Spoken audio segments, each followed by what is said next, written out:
Hello, I'm Joy Ravella and welcome to another episode on the Everyday Joy podcast. If you've been enjoying these episodes and you've been enjoying being part of the Everyday Joy podcast community, go ahead and like, follow, subscribe, leave a 5-star review and get in touch. The email is in the description below. It's at the bottom of every single episode and I do love hearing from listeners. Let's get into today's Bible verse. God, your God, will restore everything you lost. He'll have compassion on you. He'll come back and pick up the pieces from all the places where you were scattered. That's found in Deuteronomy chapter 30, verse 3 in the Message Bible. I've got the wonderful Joe. Again, I'm trying to use different adjectives. I think I've said amazing like 5 times in a row, and I truly meant it. Oh, thank you, Joy. It's just been wonderful having you as a guest this past week. We've been talking about words the last couple of episodes. You can listen into episode 59 and 60 if you want to do a deep dive. For me, my first impression of this verse, Joe, is how amazing is it for God to say this to us? Like talking about the power of words. That verse is like a warm hug for anyone right now who feels broken and scattered. To know that you don't have to put all the pieces back together in your own strength, that God will do that in His time, in His way. And I think that's what I take away first impressions wise of this verse. Yeah. What about you, Joe?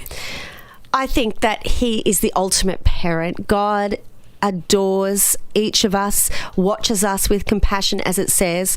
And, picking up the pieces, when you're trying to put a jigsaw puzzle together, every piece matters. You don't have it finished unless you have all the pieces.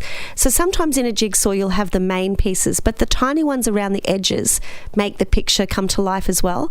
So the bit that sticks out to me is that He picks up the pieces, all of the pieces, so nothing gets left behind. That's really beautiful. What does this verse tell you, Joe, about who God is or what matters to Him? You matter to Him.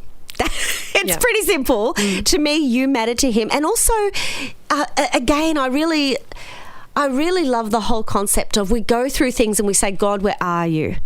God, where are you? You feel scattered, you feel lost, you might even feel, abandoned sometimes. We've all had that thing, where is God in this? But God is forever there. The timings sometimes are the issue, or the perception. We don't have the mind of God.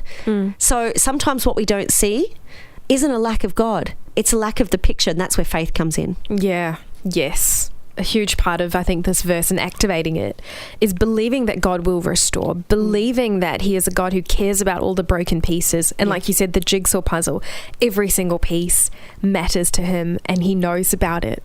I know that in my own life, Joe, this would have been a couple of years ago where this verse really came alive for me. I had to really redefine what restoration looked like for me. So I had come off the back of a pretty rough time when I moved to Melbourne because I lost a lot of friends and I was going through a lot of personal things and a lot of relationship breakdowns, let's just say, like consecutively, like bang, bang, bang, bang, bang. And I found myself just devastated. And I was assuming, when I was reading this verse or similar verses at the time, that God was going to give me back all of those human relationships that I lost. Now, God did do that eventually. But in the interim, He restored me in a way that I honestly did not see coming. And it was through the use of 2 very scared rescue cats. Oh my goodness. At this time, like I said, it was lockdown, I was struggling, and I saw this ad come up for foster parents. And I thought to myself, well, I've got 0 experience with cats, but there was something about the cute little kitten faces that I couldn't say no to. And so I signed up, and literally the next day they were dropped off because it was such a dire situation. And so I had 2 cats. One was Ursula, and she just looked like she was wounded, like really, really didn't move the whole night, was cowering and shivering every time I stepped in the room. And there was this other cat, kitten, Darla, and she was just hyperactive and curious and wanted to know everything and get into every corner and crevice. Different. Yeah, so different. And I'd come home from work to these 2 rescue cats. I'd immediately try to, look after them, make sure they had food, make sure they had water. And I found myself in this new rhythm. And I didn't know it until a few weeks later that all this time I was looking after these cats. Yeah. But through that whole situation, God was really looking after me. Yeah. It's powerful.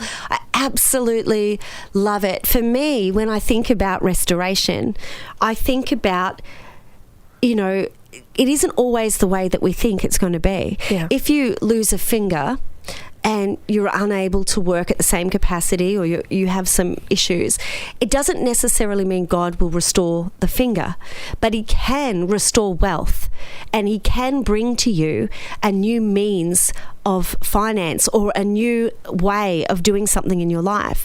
And it's the ultimate restoration, because it's sometimes not about the restoration of the thing. Like, for example, with yourself, you've lost a relationship and that really hurts, but it's about the restoration of you as a person, you as a spirit, you as a personality. What is the best way to bring that restoration and joy through these kittens, because you're caring and loving? God knows what to use to restore the brokenness, and sometimes it's not what we feel. For me personally, the biggest thing that I know a lot of people can relate to is divorce. Now, when I was married for 16 years and I had 4 children, and my husband just said didn't want to do this anymore, and for the first part of it, I felt so rejected, like so thrown away like rubbish. And I used to say, I don't know why this has happened. Why have I been rejected? I know people are flawed and we all have things that we do. But I heard a whisper of God say, you haven't been rejected. You've been rescued. And I don't know the full extent to what all that means. But now, 11 years on, I'm still single at the moment, not remarried in that sense.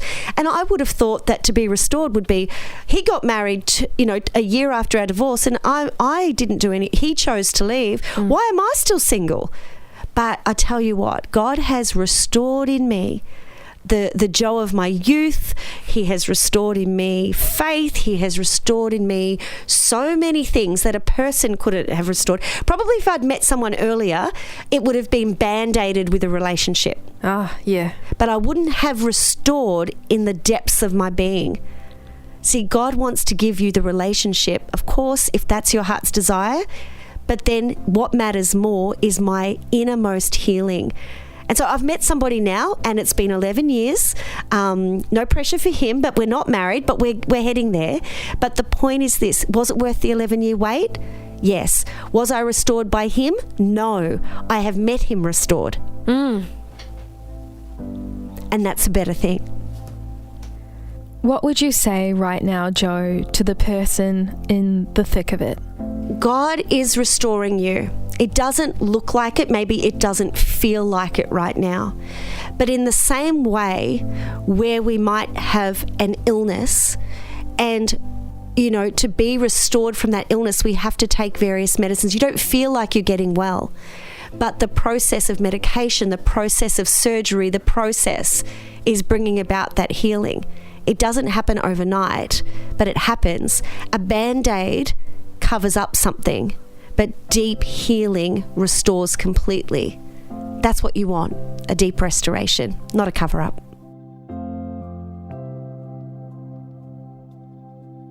What I loved the most about today's conversation is the distinction we made, or Jo made, between restoration and a Band-Aid solution.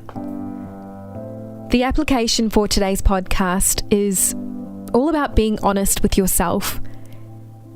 If you've had a loss of some kind in your life, if something's been broken, whether it's a relationship, whether you lost money through some bad decisions, whether you were cheated, or whether something happened and you're praying and you're asking God to give you back what you lost. But is that a Band-Aid solution, or is that restoration? Because restoration happens within. Restoration is something that God does deep in your spirit, in the quiet moments, in the depths of the darkest nights. That's where He does His work. But if we've got our eye on the thing, the product, the solution, the band-aid, we might miss out on what's really important, and that's the restoration part. Deuteronomy chapter 30, verse 3. God, your God, will restore everything you lost. He'll have compassion on you. He'll come back and pick up the pieces from all the places you were scattered. Well, that wraps up today's episode on the Everyday Joy podcast. I mean, how good is it that we have a God who promises to restore us? So whatever you're facing today, I hope our conversation brought you joy and brought you closer to God.